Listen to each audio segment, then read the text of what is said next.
Конференция на тему управления и развития внутренней ирригации в рамках АТР предоставила участникам уникальную возможность обсудить все актуальные вопросы в контексте региональных реформ. Была подчеркнута важность правовых и финансовых механизмов, которые позволяют вывести управление водными ресурсами на новый уровень.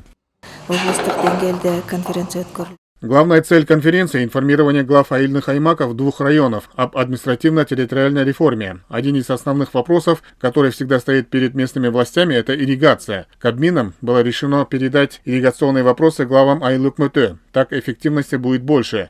Также на конференции обсудили итоги проделанной работы в сельских управах и дальнейшие планы.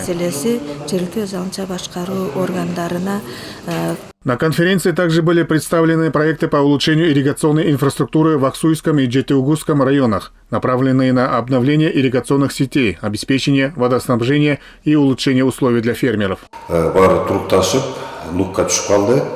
В рамках АТР объединились 3 населенных пункта. Это Теплоключенко, Энгельчек и Кергеташ. Сейчас одним из главных вопросов является улучшение ирригации. Раньше этим занимался отдельный орган. Теперь будет заниматься муниципальное предприятие, открытое при каждом аильном аймаке. Надеемся, что проблем с поливной водой у Дихкан больше не будет.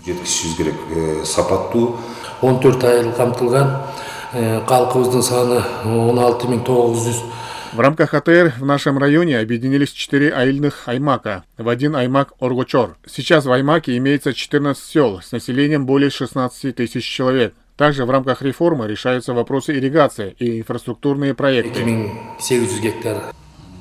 На встрече обсудили и вопрос цифровизации ирригационной системы, обновления каналов, улучшения качества обслуживания и бесперебойное обеспечение фермеров поливной водой. Участники конференции обсудили преимущества реформ и отметили необходимость поддержки и сотрудничества на местном уровне.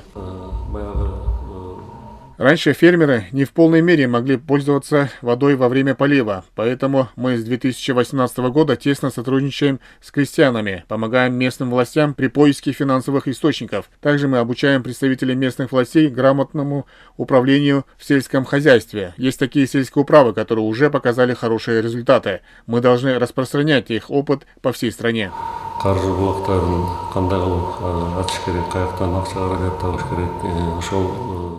Конференция позволила определить конкретные шаги для дальнейшего развития внутренней ирригации и создания устойчивых водных ресурсов в регионах, а также сформировать практические предложения для их реализации. Эрмек Уренкефельдар Анарбеков, ЛТР Иссыкульская область.